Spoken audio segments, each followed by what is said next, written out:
What's going on, everybody? Today I bring you some more malicious compliance. Here we go. If I don't like it, I should complain? If you say so. The summer between my freshman and sophomore years in college, I opted to take a Calculus 1 course at my local community college and transfer the credits back to my university on the other side of the state. The professor for this class was, in a word, egotistical. In another word, incompetent. This is a man that bragged that in all his years of teaching, not a single student received a 100% mark on any test. You may be able to guess where this is going. Throughout the semester, my classmates and I would argue with him constantly about his ridiculous grading and teaching methods. We once argued with him because he gave us a test for a unit he hadn't taught yet, but he didn't believe us, simply stating that we were trying to save face. He ended class that day by saying, "If you don't like it, complain to someone who cares. I've got tenure, you don't." Challenge accepted. This was the first time I sent an email to the head of the math department that semester. It was not the last. During our midterms, he said that we could take the test online and that we didn't need to show up, but if we did, there would be an extra credit opportunity. Needing all the help I could get, I went to class that day. He got offended that only 3 people showed up and turned the extra credit into a mandatory assignment worth about 25% of the midterm grade. That night, I took a screenshot of the e-learning page outlining the optional extra credit assignment for midterm day, and his furious email to the class where he chunked the grades of everyone that didn't show up by a flat 25%. Got an 85% on the test but didn't show up? That's now a 60%. Understandably, people were pissed. After the midterms, he came back to class and apologized for his outburst. He was in error, and would now be teaching that unit he had somehow skipped over, totally glossing over how we screwed a bunch of people over at the midterms. Now he decides that the unit we skipped will have another test based on it, and it would be 2 questions, multiple choice. Hell yeah, we thought. This will be easy. On test day, we get a single sheet of paper, and the score breakdown is written on the top of the sheet. 1 point for signing our names, 98 points for the first question, and 1 point for the second question. As soon as he had his back turned, I snapped a photo of the test with my phone. Why?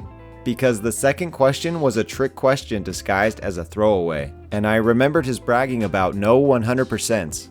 Question 2 seemed innocuous. Seemed. Which is the first Pokemon? Choose the most correct answer. A. Bulbasaur. B. Rhydon. C. Mew, or D. Arceus.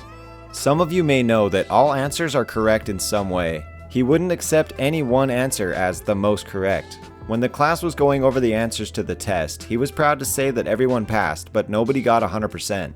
There was confusion until he asked if anyone knew the answer to question 2. I ended up being the one to break the news that all answers were correct and how.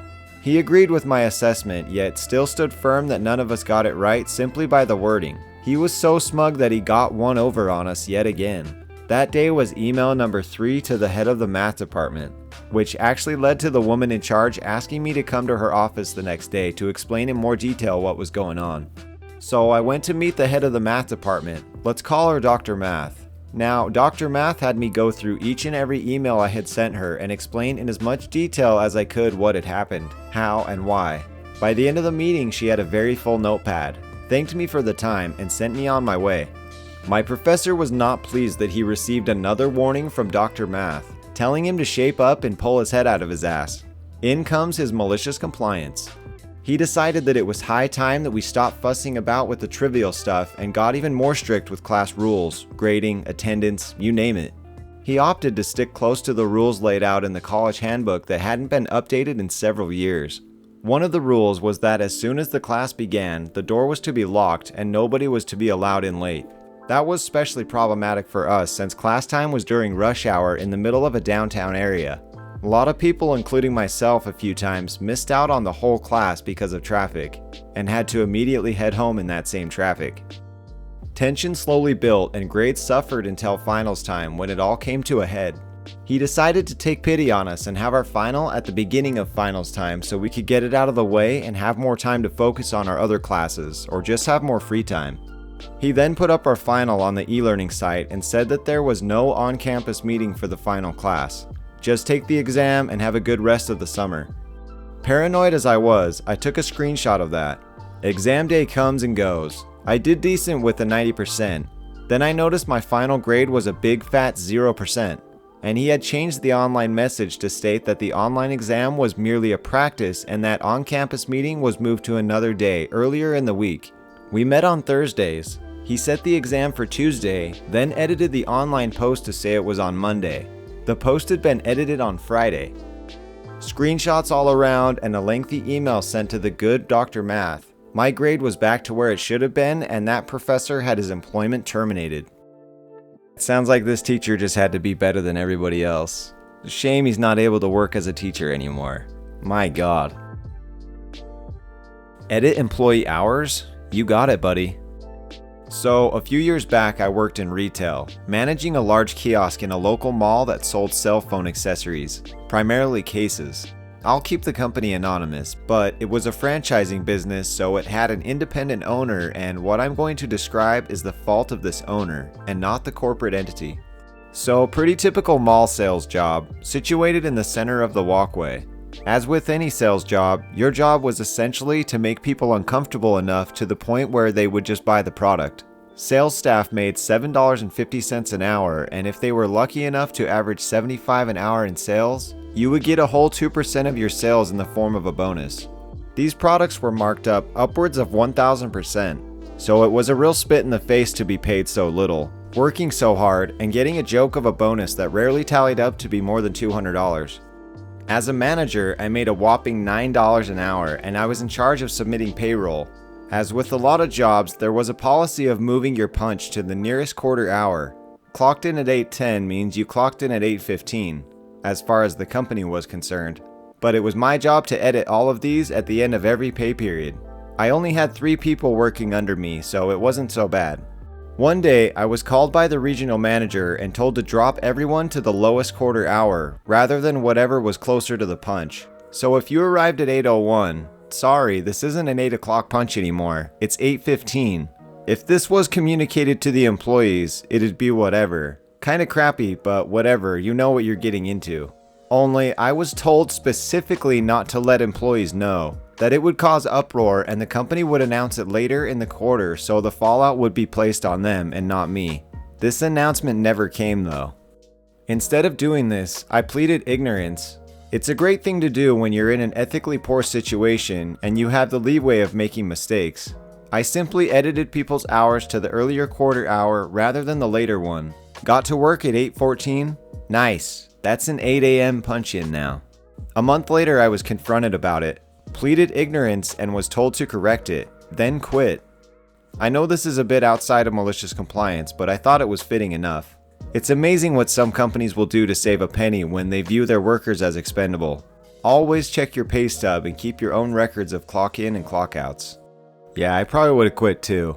She just quits and doesn't really even give an ending to the story. Like, come on, I want to know what happens. They get pissed off? They go on strike? We will never know. Refuse a $40 refund? Alrighty then. Last September, my wife had planned a wonderful Father's Day present for me. Father's Day is in September in Australia. This was to be my first ever Father's Day as a new dad. So to mark the occasion, my wife had arranged to have our daughter's face laser etched onto a dog tag. However, the day before Father's Day, she received the item back and it was, shall we say, subpar. So she came to me and showed me my present early. Now, I've had some experience with shitty retailers before and remember to always come prepared when disputing the quality of any goods and services. So I set my phone to record all audio and approached the retailer. I explained that my wife was upset at the quality of the engraving, and rightfully so.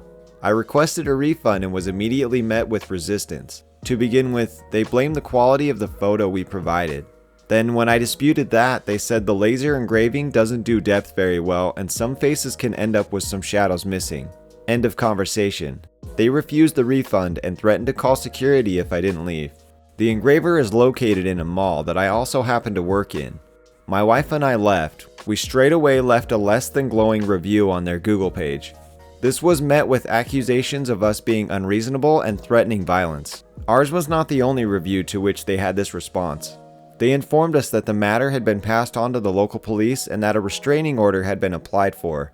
We immediately called all local police stations and were delighted to hear that they had never heard of the company in question. After some thought, and me being the stubborn bastard that I am, I decided to forward the matter onto the local small claims tribunal. A month or so passed and our day in the tribunal had arrived. We honestly weren't expecting the engraver to show up, but lo and behold, there he was. At a civil claims court, in camo pants and a hoodie. We met in a room with a mediator, who told us that it may not be worth chasing a $40 refund from someone who is, in short, a dickhead. She warned that it may up costing more than the service to begin with, but as mentioned before, I am a stubborn bastard.